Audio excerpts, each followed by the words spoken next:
Bonjour, cette semaine on vous donne quelques nouvelles personnelles. C'est quelque chose qu'on n'a pas vraiment fait encore depuis qu'on est ici en Bolivie. Cette semaine, ça fait 2 mois qu'on est arrivé. Mais sincèrement, on n'a pas l'impression que ça fait autant de temps qu'on est ici. Ça n'empêche pas qu'on s'ennuie quand même de nos familles, de nos amis, de notre entourage.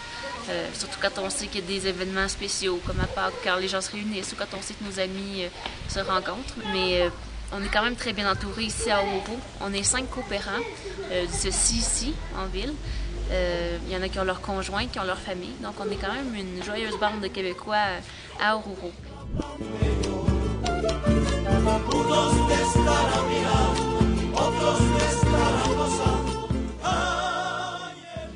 Au travail aussi, ça va très bien.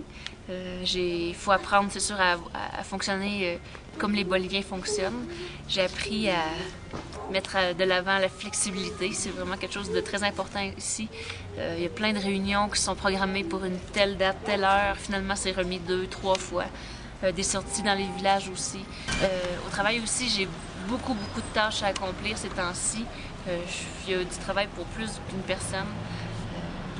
Par exemple, on va dans les villages, on va rencontrer les gens, puis eux nous demandent de l'aide pour développer certains projets touristiques. Par exemple, je vais dans 2 villages, le village de Belén d'Andamarca et Curahuara de Carangas, où les gens veulent développer des belvédères touristiques au sommet des montagnes. Donc, je travaille sur ces 2 projets-là. Je travaille aussi à développer une documentation touristique pour une autre communauté, Corqué. Préparer des ateliers que je vais donner aussi sur l'ethnotourisme dans les différents villages de la Mancomunidad. La Mancomunidad, comme je l'avais déjà dit, c'est l'organisme pour lequel je travaille ici. Ça s'appelle la Mancomunidad de Municipios Aymara Sin Fronteras, qui couvre 8 municipes de la région de Oruro et de La Paz.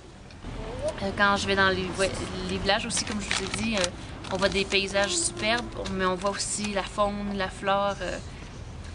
Elles sont meilleures ici dans l'altiplano. J'ai aussi vu des autruches sauvages pendant qu'on s'en allait dans un village.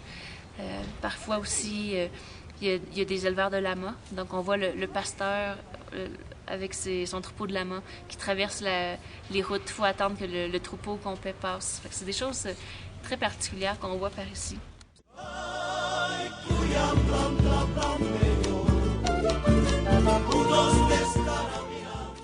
Je vais vous parler, dans le fond, c'est une question qu'on pose souvent aux personnes en voyage, c'est-à-dire la santé. Tout d'abord, pour vous dire, on n'a pas vraiment été malade depuis qu'on est arrivé ici, ce qui est un peu surprenant, mais qui est une très bonne chose en même temps. D'ailleurs, on rend un petit peu jaloux les autres coopérants québécois qui sont ici par notre bonne forme physique.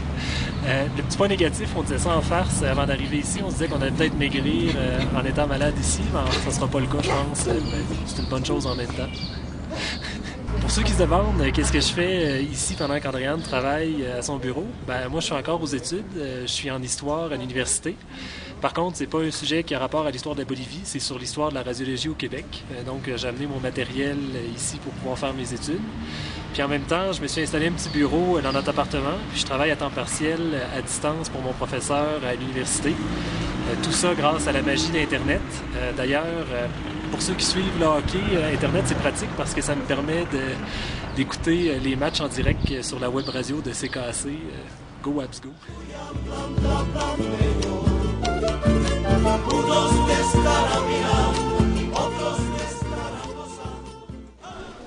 Peut-être un autre thème qui est intéressant, c'est notre adaptation ici à la ville d'Oruro.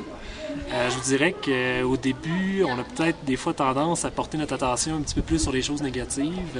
C'est sûr que la ville est quand même assez bruyante, assez polluée. Puis il y a des édifices qui sont un petit peu délabrés, mais avec le temps, on apprend peut-être à avoir un regard un petit peu différent sur la ville. Pour vous donner un exemple, au début, quand on allait au marché, ce qui nous marquait beaucoup, c'était de voir les mouches qui tournaient autour des stands où il y avait de la viande. Disons que c'était peut-être pas très inspirant. Maintenant, on est capable de voir peut-être un petit peu au-delà de ça, puis voir la nourriture qui peut être intéressante pour qu'on puisse cuisiner. Puis on commence d'ailleurs à se faire de la nourriture qui ressemble un petit peu plus à ce qu'on a chez nous.